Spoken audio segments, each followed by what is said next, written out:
What it do, y'all? It's your boy, Life and Times of Eric. It's another beautiful morning. Day above ground is a beautiful morning. As y'all can see that sun glaring on me as I bust this block. You feel that? You see the sun on me? Crazy. I got little sniffles. I don't know what's going on. It's like 1 minute I shook the sniffles back, and all of a sudden I got it back. You gotta be careful, you know what I'm saying? Gotta get more vitamin C, more vitamin D in my body. Stay away from that sugar crack. I forgot my water. I forgot my water.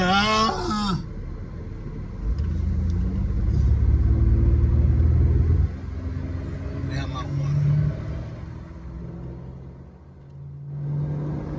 I have my inspired pure water. I forgot my water. Sometimes I be so dehydrated. That's why when I tell people tap water nasty, I be so dehydrated I had to drink some. Made me sick, bro. So nasty, bro. And sometimes you be so dehydrated, or not even so dehydrated, you be so thirsty because you just want water. That when you had to try to drink something, and there ain't nothing available. Crazy, bro. Real life craziness.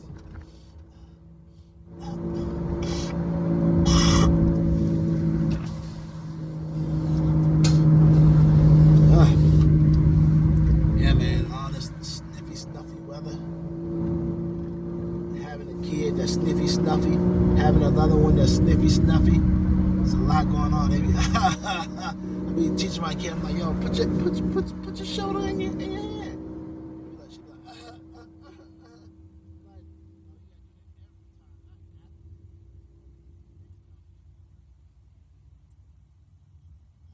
I know. Or when daddy sitting her up getting to put a shirt on. Kid germs all in my face.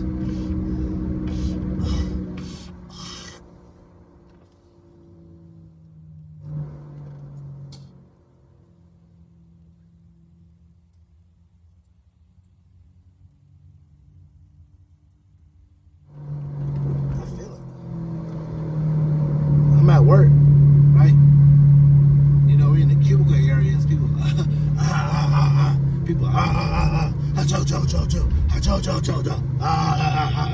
That ain't spraying no disinfectant around that motherfucker. So then you touching the knobs, everything, the bathroom, all that stuff. When I leave the bathroom, man, after I use it, I always make sure I have that paper towel to grab the handle, throw it in there. Cause man, it's too many knobs. Or the knobs when you leave out the main door, try not to grab it with my hand. I try to use my arm or something. Because everybody's touching that. Some people might not even. Some people are just disgusting. They don't wash their hands. They don't wash their hands after they use the bathroom. Some people cough into their hands. They shake people's hands. Germs. Spread it. You know. I always start keeping some Germ-X at my desk all the time. And we just in this small little cubicle areas.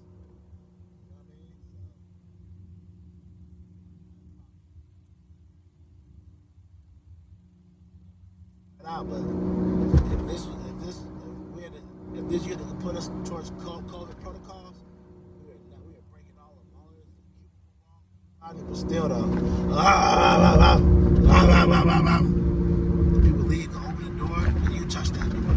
People sneeze, they don't wash their hands. I literally see someone cough in their hands, and I sat there for a little bit. They were talking to me. I couldn't even pay no attention. And I think I didn't see them after that go wash their hands at all. So after that, they touched all kind of stuff.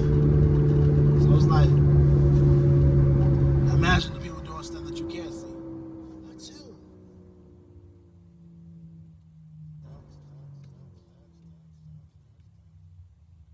The freak, bruh.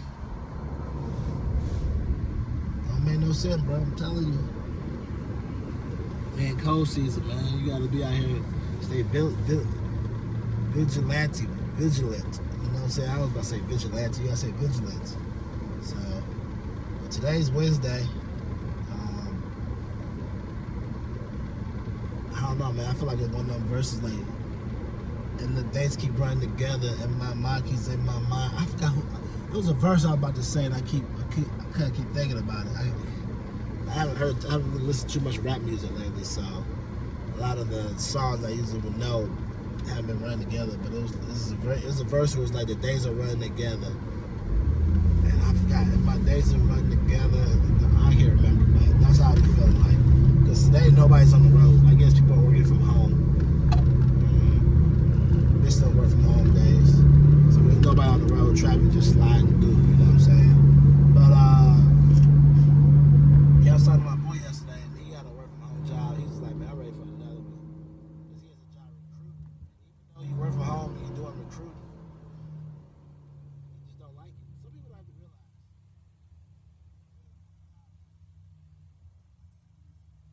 Just stay there. You should leave. Find a way to get out. There's no point in being there if you feel like the company there is not worthy to trust, or if the work you're doing you just don't like it. Like he's like, man, I just don't like it. I don't like the work we're doing. Which you can't get mad at him. You know what you like. He's like, I prefer the old recruitment we were doing. You know what I'm saying? Go and people would send stuff. I go to school, stuff like that. Now they want me to call. I don't like that type of stuff. I thought I would like it. I thought I would try it. I don't like it. Yeah, I feel like there's nothing wrong with that. There's nothing wrong with people getting a job, seeing how it is, seeing how their processes are, and being like, no, I don't like this. And then leaving and doing something different. Because ultimately, at the end of the day, it's like, you know what you like, you know what you don't like. Some people might say stuff to you like, you know, it's a sure job, but you're always going to have business. It ain't always what it's about. Sometimes it's about you like doing that crap every day. You like getting up to get on the computer and do that. Like, it ain't always about that. It ain't always about that. I have to tell people that sometimes. People be telling me stuff. Like, man, you should, this type of job, you should stay. Like, it ain't always about that, man. You know, I know you say you don't like the other job, man. It don't matter. It is what it is, bro. It ain't always about that. What it is about is if you like what you're doing. Sometimes it takes you 3 or 4 jobs to find the job that you like. Sometimes it takes people only one job. Sometimes it takes some people will never find what they like. You know what I mean? It all depends on what you're looking for and how things shake out for you and what God has for you. Or I'm starting to realize maybe there's a reason you never found a job that you like. And I'm starting to realize this too, because sometimes in my own life is because God got something bigger for you. And He don't want you to get comfortable. You know what I mean? He don't want you to get comfortable, and that little gig is going to be stopping you from going after your dream. So I've also come to the conclusion with that as well too, with myself. So it's just crazy how it all shakes together. Y'all wondering? Yes, I am the type of person I will wear the same jacket almost every day until I get tired of it or change it up. Take it home on the weekends, wash it, redo it all over again. Am I wearing a gray shirt from yesterday? Yes. This is a gray little hoodie. I'm wearing it again. No shame in my game. Tomorrow I might wear a polo shirt. You know, no name. Or I might wear a Blockbuster shirt on top of this with my jacket on it so nobody can know. Have my jacket zipped up. Like I told y'all before, man, I'm not doing too much. I'm not doing too much thinking, bro. I'm just putting clothes on, I'm going in it, bro. I'm only here so I won't get fired, bro. And my dress attire does not describe the work. When I'm talking to clients, they do not care if I got a polo tee on. They want to know, are you doing what we paid you to do? So I just gotta make sure I get there so I'll get fired. Or them be like, yo, where is Eric? He ain't here. None of that. You know what I mean? So I'm doing what needs to be done, and that's called the work. Like I told y'all, this is not like something because that's the thing. When you work at a job, I work with people who get dressed every day for work. And there's nothing wrong with that. But it takes a lot of time out today for that. Time out, that's what I ain't got time to do. This is just me. Now, if I'm going somewhere after work or wherever, yeah, that'd be a little different, but no, that's just not me. It's not me, bro. It's not me at all.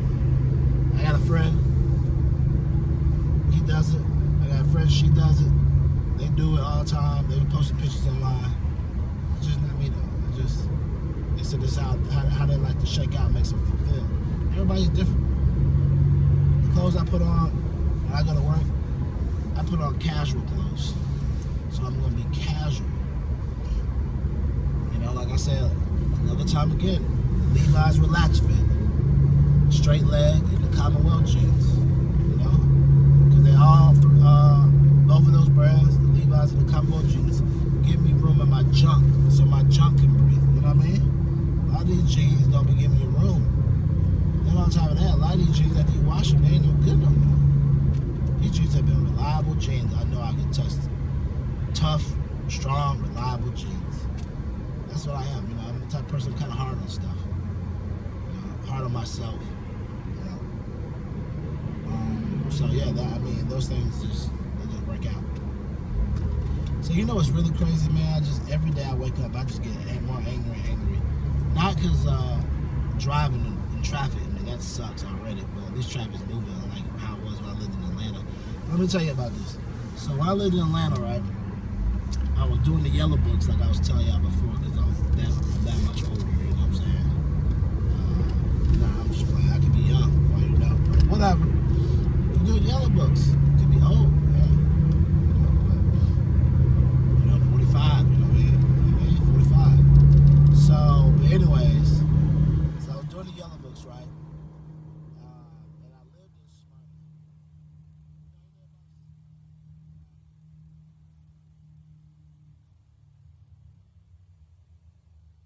South Atlanta to get on 285.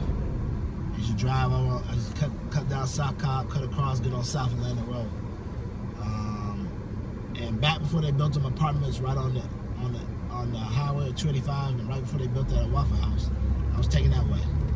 Now, Smyrna to Sandy Springs, I did the math. It's 20. 24, it's 15 to 20 minutes, right? Okay. I don't know what I was doing back then as to why it took me so long to get up in the morning. I don't know what business I was doing after back then. Party town, I don't know what I was doing to be getting up so late, leave the house so late. I don't know. Let me hang out. I don't know what I was working on then. I've always been an entrepreneur working on something. I've always been an entrepreneur in my heart. I've always wanted more for myself. But anyways, I remember that when I first had my interview, I got out early. So the interview was at 8:30. I think I got there with no traffic on the road. So I thought it was going to be like this. Right? Because it was either 8:30. I think I left the house at 7:15. Got there about 7:30, sat in the parking lot. Just wanted to make sure I'm early. So, you know, I'm thinking, okay, this is going to be just like this. I got the job, in the house 7:45. I had to be at work by 9, I think. By 9. Yeah, by 9. Either by 9 or by 8, I can't remember which one. Anyway it goes, it would literally take me every morning about 30 minutes to get there. And every time I get there, I would get there like 8:05, 8:15, 9:15. I think I had to be there at 9. And I used to just be like, bro, what the frick is going on? Like, traffic was that bad. It was that bad. I lived 15 minutes away, and it would take me 30 minutes to get down the road. 30 minutes, bro. That doesn't make no sense. That's probably one of the first jobs where I actually got in trouble supposedly for falling asleep at work. So you fell asleep at work? I didn't fall asleep. They ended up letting me go. They ended up having layoffs.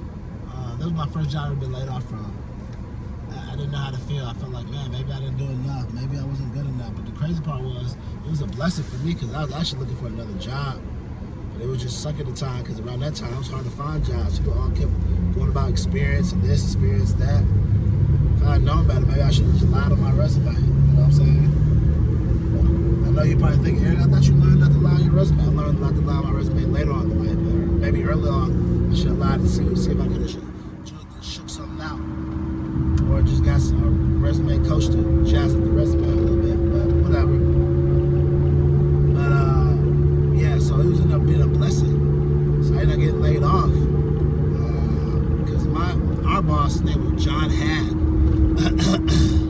And he looked like the guy from the cartoon, the Dewey commercial, the Dewey guy from the cartoons. He kind of like Dewey, and he kind of looked like the guy that hosts Price is Right, the new guy, the new host.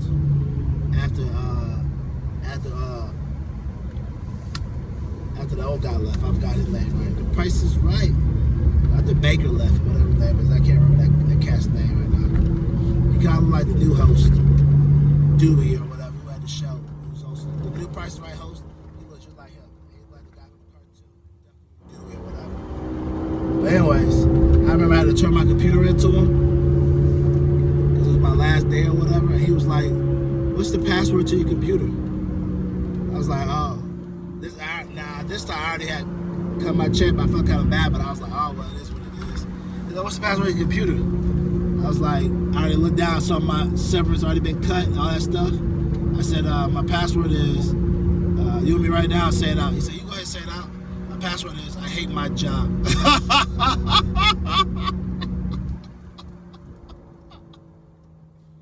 was like, okay. I hate my job. All right then, I'm out. Thank you so much for the severance. I'm out. I don't even think they gave me that much. I think they gave me like 2 months, 3 months. I don't know. Severance, that's it. I don't even remember. Other people were still working there, but I guess I was the lowest on the totem pole. But really, there was another cat that came after me. But he wasn't low on the totem pole because he came after me, but he had worked at the company before and left, and then he came back. And they let me go. I mean, which I don't blame him. I mean, I really didn't care for that job, so my mind was really not even there. My mind was in the clouds. Some of the other people, they stayed there. You know what I'm saying? They stayed at that job for a long time. One of my other partner, Mario, he stayed there for a little bit until he left to go to XPO Logistics. He was cool. Kevin was cool. I worked with a white coworker, man, named Nathan. Man, Nathan was the epitome of if anything bad could happen, it would happen. And Nathan is the epitome of a lot of stuff that I would see and say to myself, I don't want to be like that. Bro used to be at work and say stuff like, I'd be like, yeah, man, you know, they paying us this, but you know, you gotta make sure you get paid for yourself. And Nathan would say something like, man, I'm just happy to have a job. You know, comments like that are comments of people who don't have faith, and comments of that are people who don't have faith, and they're also the comments of people who don't believe in themselves to do more than their job. So, bro would say stuff like that, and I used to just be at my desk, young, really not young, I was a little older, and be like, bro, you 8, 9 years older than me, you talking like that? That don't make no sense. Then I had another cat named Jason that worked with us. Jason was super cool. I think they were trying to get him out the door. I don't know what happened with Jason. They ended up firing Jason. I don't know if he got something on a project management on a project. I don't know if he didn't turn the box in. I don't know what happened, but they ended up getting rid of Jason before I even got there. They ended up firing him, but Jason was cool. Super cool dude. You know? And then I used to sit behind this other white dude used to sit behind me. I think his name was Chris or Charlie. He was one of those white dudes who felt like he knew everything. He didn't. I remember one time we got into a debate. And this was a debate. He was like, yeah, man, the Rock is Samoan. I said, yeah, he's Samoan and black. No, he's not. He's not black. He's Samoan. I'm like, bro, how you gonna tell me? I said, you don't even know, bro. You're white. Like, the Rock is black and Samoan. No, he's not. I'm like, all right, man. The problem is you think you know everything, but you don't know everything. So how about we do this? Go to Google, and after you realize what the Rock is, then you can get the hush mouth. Everybody's like, well, he got a point, Chris. Got a point, Chris. Go on, get on Google. Bro, when I got on Google, what is the Rock?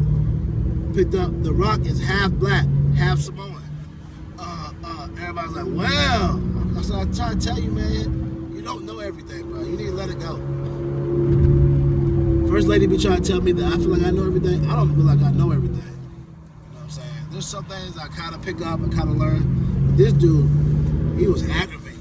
He just yeah, I know this. Yeah, I know that. Like, if you know all this, then why you work here with us? You one of them types. were young. He was young, but he was older than me. Worked at the job. Parents took care of him. His mom took care of him. Had a fancy car, couldn't afford it. He said all the time, I can't afford it. He said all the time, he's like, man, I gotta find another job, man. Every time I get paid, after I pay my car note and my rent, I have no money, nothing. Car note was too expensive, rent was too expensive. He stayed in downtown Buckhead. He liked to trick on Puerto Rican women or Mexican women, couldn't afford them. Had a little female that he was talking to that he was trying to bring back from Mexico over here. He was sending her money, all that type of stuff. She never came. They had a long distance relationship. She was pretty much milking him for money. He was really the first 90-day fiance before there was a 90-day fiance, and no one knew. He was really out there. He was really my first interaction with seeing that. He was out there getting milk out of her. Didn't know what was going on. All that. So then they had Mario. Mario was cool. Mario worked. He had been there longest. He lived out in Douglasville with Alan. Alan was our boss. And they both lived in Douglasville, so they were like, they got on the highway 20 minutes later than what they're supposed to. They wouldn't even come to work because they would take them almost an hour and a half to get to work. Douglasville to Sandy Springs in the morning took them an hour and a half, maybe an hour and 30. A normal drive is supposed to only take you 30 minutes, maybe 30 minutes. It would take them an hour and a half. That's how bad traffic was. And this is before the explosion of Atlanta came about.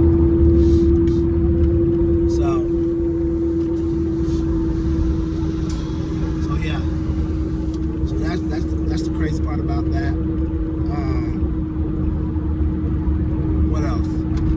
It was just, Alan was cool. Everybody reported that Alan had been at the gig for like forever. I think he got the job out of college. He just been there forever. Kind of like my supervisor now. Got the job out of college, been there for like 24 years. So people just get a job, roll with it. So yeah, it was cool staff. Nathan was definitely the weirdest one, bro. Nathan's the only person I know in life that ever caught anthrax. He's like, man, I got anthrax. I was like, what? Bro, how? Now, was Nathan could have been lying? Nah, Nathan was kind of weird a little bit. He was out there. I remember they used to joke on Nathan. You know when you knew people be joking on you? So they were joking on Nathan. They were like, Nathan be having some real life issues, bro. You need to stay away from him. He always catches disease. He always catches something. He always sick. He always had this going on.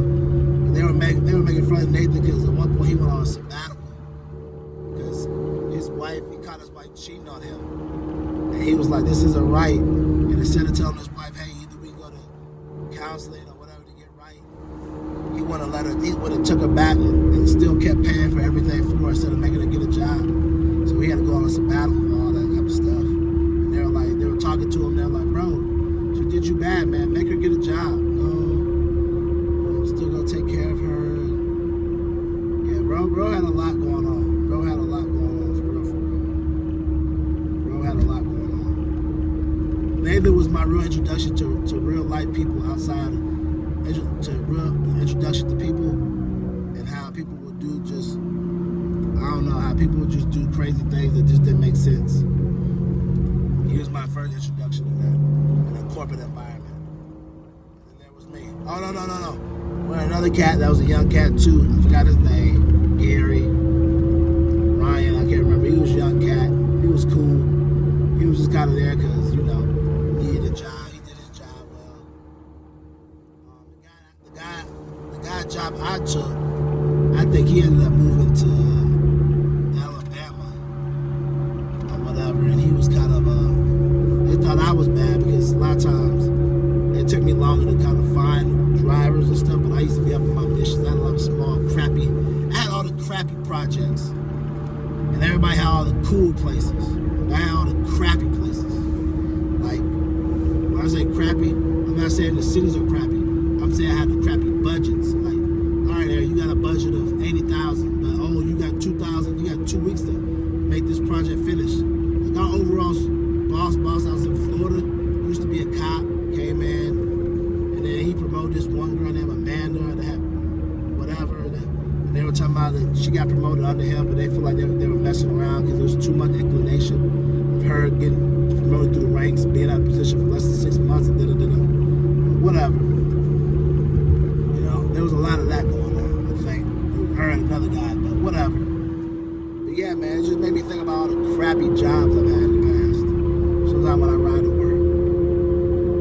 that dude was a guy. He was like, he was one of the first bosses. They used to pop that on the internet or through emails, and then when you see him, he had a whole different perspective. He was a Twitter figure before the Twitter figures got really brought up, because he used to get on emails. His name was Brent, I think.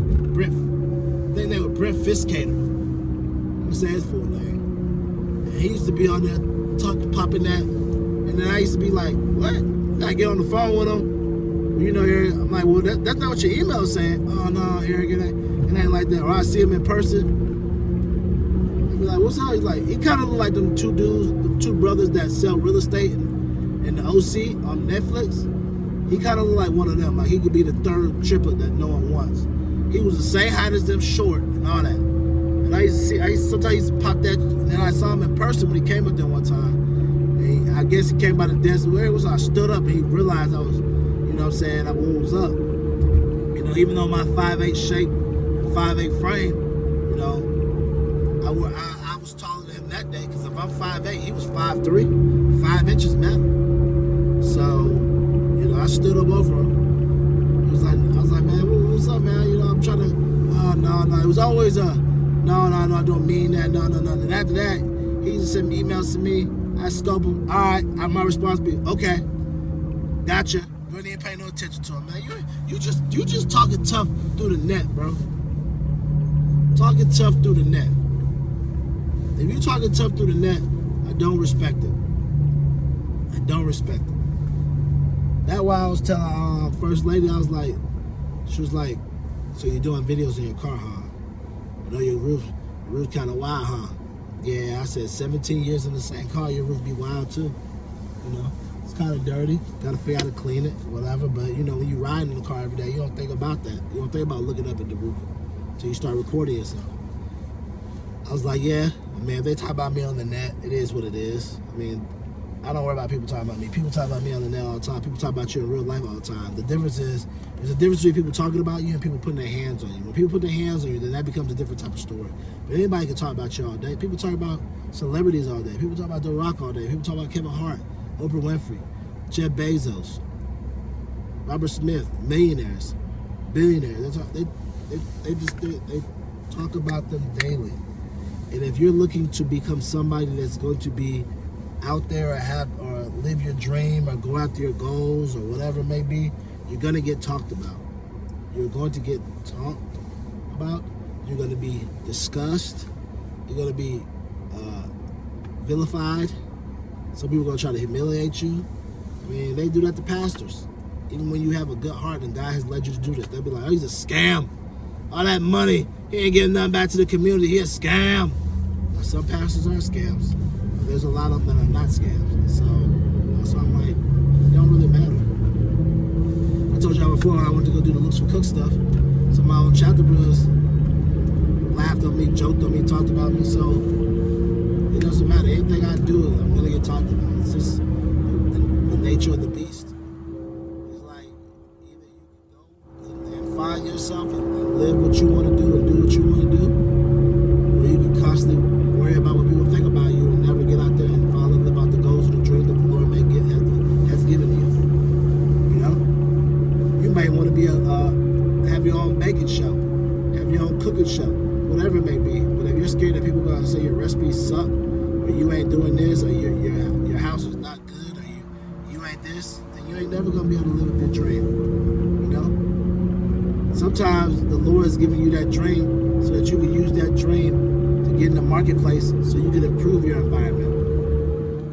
I've seen people start YouTube channels, and all of a sudden they started, and now they were in a closet or whatever, little room, didn't have no mic, had a not good car, you know what I'm saying? Car may have been this, whatever. Doing the channels, the money start coming in. Next thing you know, you see him in a motherfucking Tahoe. Next thing you know, you see him in a one-story townhouse. Not one-story, two-story townhouse, because it was a one-story townhouse. Maybe that's possible, one-story. But you see him in a two-story townhouse, whatever it may be. You know what I'm saying? The Lord used them to be able to get their gift out to help people, and then in return, bless them in the marketplace so that they can increase and change their lifestyle. So I say all that to say, like, yo, it might not come overnight, it might not happen right away, but if you keep sticking with your gift, the Lord will bless you so that you can change and help other people's lives and you can change your life. But if you constantly worry about what other people think, you ain't never gonna be there. So, but yeah, man, like I was saying before, and that was like that was my first adult job ever.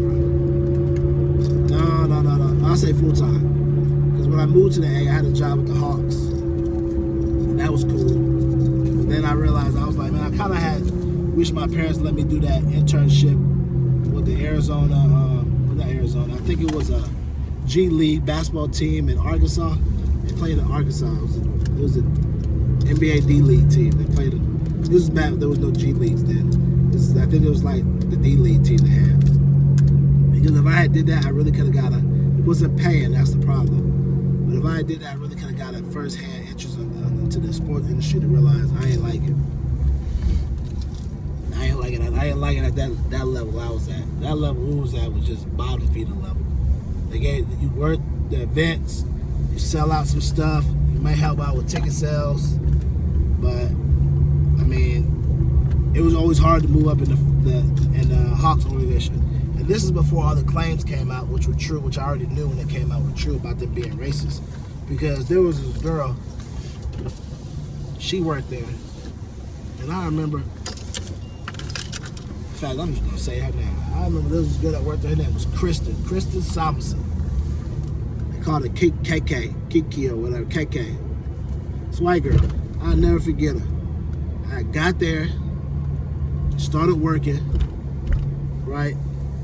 She was like, yeah, you know, you this, you that, whatever. And now there was another dude there named Tavon or something. He had been there almost 8 or 9 years. And he wanted to move up to ticket sales. And around that time, it was hard selling tickets for the Hawks because they weren't good. They only had Joe Johnson. And he didn't really no star appeal, nothing like that. He was getting paid, but they wasn't getting nowhere out the playoffs. It ain't like they got now with Trey Young being a star, all that stuff. But anyways, so he was always applying. And I remember she was like, yeah, and there's Tavon. Because it was Tavon, David, another cat. They had been there, and they were looking to move up or whatever. And they were like, yeah, Tavon wants to move up. This is what she told me. I'll never forget. She said Tavon wants to move up into ticket sales. But you know something? I can tell you, that ain't never going to happen. He ain't never going to get up there. I know for a fact. And when she told me that, I felt some type of way. Someone's in my spot, and I'm feeling some type of way right now, too. All right, this big truck over here, okay, no one's in my spot. But they park close to me, so we all gonna be parking right next to each other. So it is what it is. Y'all need to stop parking over here. Big gray diesel and this little Prius. I don't know why y'all over here. Y'all don't, this ain't y'all block. This is my block. This is my hood. This is my corner section. I think this Prius is from this black lady at my job. Whatever. She gonna learn today. Anyway, so when she told me that, I felt some type of way because I'm like, did you tell me that? Because you felt so comfortable with me, like I'm just a type of person that's cool with putting down another coworker, you know what I mean, and not having them be successful? Or you think I'm gonna be the type to be cool with you telling me that, and I'm cool with another brother not being able to move up in the ladder? So I felt some type of way about that because, you know, I don't like that type of stuff. You know, someone tells you that, you know, your other coworker has been there 8 or 9 years and they're always talking about they want to move up and they've been applying but never getting an opportunity, and then you come and tell the guy that's new that I wasn't even there a month, talking about saying, oh yeah, I already, you know, he's trying to do ticket sales, but that's never going to happen. I know for a fact. So essentially you blocking him from ever moving up. Nah, man, that wasn't cool. Once I heard that, I literally stopped doing that many shifts because I always knew that she was going to block everybody, and she was going to block everybody, and she was never going to let nobody be there. You got to read the writings on the wall. And she's still there at that job. And when they came out about them being racist, I wasn't even surprised. About that ownership being racist, I wasn't surprised. Because they ended up having another dude that was her boss, and I think he came from like a pool background, nothing from sports. And then he ended up leaving that job while I was there to go back to the pool background. How you go come from the pool background and be over marketing and events and then go back? That's like stuff like that. People, I was a good old boy around the system right there, hiring people that ain't got no experience doing this stuff. So, but whatever, man. That's how it was there. So when they came out with all that stuff about them later on, I was like, not surprised. We've been knowing. But I'm just glad it came out so they could fix the situation. Because there ain't no way in the possible how the city majority black and the team ain't matching the city. And the ownership and the people that work in the office ain't matching that. There was no diversity in that office. Like, I remember at times going up in there being like two or three black people. I'm like, what the freak is going on? Yeah, we gotta speak to the crowd. How? Y'all don't know anything about the crowd. Y'all don't know what's going on. Y'all ain't matching no diversity. So, but whatever, man. That was my first job. It was a part-time gig. It was cool. I got all the free hawk stuff, gave it out to my friends, got tickets, all that good stuff. But yeah, man, it was very interesting, I must say. So, but anyways, man, I'm here at the trap, and remember, keep living your life, because if you don't, your life is not going to live you.